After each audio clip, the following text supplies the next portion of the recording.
क्या कर रहे हो? छत पे जाके अखबार पढ़ूंगा। बस यही करो।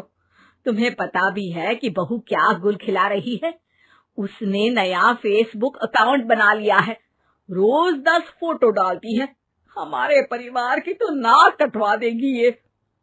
और तुमको ये बात कैसे पता चली? अरे पड़ोसन ने बताया। उसकी बहू भी फेसबुक पर है ना, तो उसको पता चल गया। हाँ हाँ, जैसे तुम तो बहुत भोली हो। पड़ोसन रोज सास को उसकी बहू के नाम पर भड़काती थी। आज तो आपकी बहू कह रही थी मुझसे आके कि आप दिन भर खाती रहती है, खा खा के घटोत्कच हो गई है। क्या?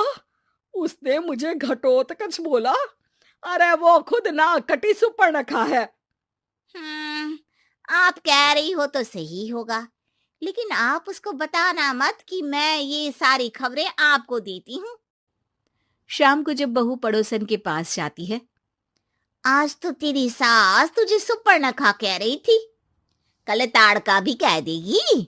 पता नहीं इतनी अच्छी बहू मिली है, फिर भी वो तुझे राक्षसिनी क्यों समझती है? आप कितनी अच्छी हैं। आप मेरी सास की हर बात मुझे बता देती हो, वरना मुझे पता ही नहीं चलता कि वो मेरी पीठ के पीछे इतनी बुरी बात करती है।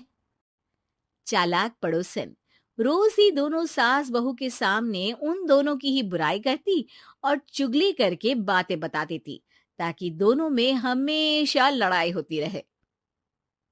आपने तो बस छत पे बैठ के अखबार पढ़ना है और चाय के घूंट पीना है। बहू की वजह से मुझे तो जहर के घूंट पीने पड़ रहे हैं।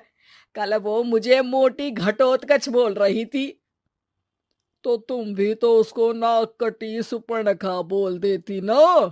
हाँ हाँ, वही बोल दिया मैंने उसे। आप मुझे कितना समझते हो। बहुत अच्छे से।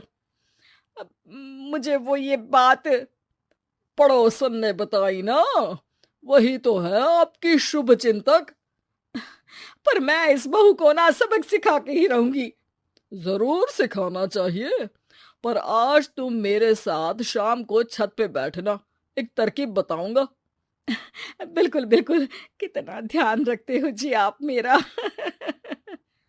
मैं ना सब ध्यान रखता हूँ। शाम को जब सास और ससुर छत पर बैठे होते हैं कि यहाँ खड़ी हो जाओ, यहाँ से ना तुमको पता चल जाएगा कि बहू की अगली चाल क्या है। अच्छा, कैसे? सवाल मत पूछो, जैसा कह रहा हूं वैसा करो। थोड़ी देर में ही छत पे बहू की आवाज आने लगती है। मेरी सास लायक ही नहीं है, मुझे पता होता तो सास बहू की भी कुंडली मिलवा लेती पहले ही। तेरी सास तो मुझे भी पसंद नहीं है, मेरे पास जब भी आती है तेरी बुराई करती रहती है। कभी सुपर्णखा कहती है, कभी हिडिंबा कह के कामचोर भी बोलती है, अरे कभी कभी तो चुगलखोर भी बोल देती है। काश आप जैसी होती मेरी सास। ऊपर छत पे पड़ोसन और बहू की आवाज सुन के सास के होश उड़ जाते हैं। समझी? जी समझी। सुबह तुम्हारे सामने ये बहू की बुराई करती है और शाम को बहू के सामने तुम्हारी। मतलब आप सिर्फ अखबार नहीं पढ़ते, सारी खबरें भी रखते हैं। अब तो इस पड़ोसन को भी सबक सिखाना पड़ेगा।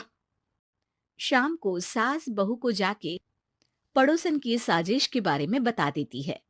हाँ, मुझे माफ कर दो माँ जी। तुम भी अपनी माँ जी को माफ कर दो, इन्होंने भी तो तुमको बहुत कुछ कहा है। अरे बस बस, अब ये सोचो कि पड़ोसन को सीधे कैसे करना है।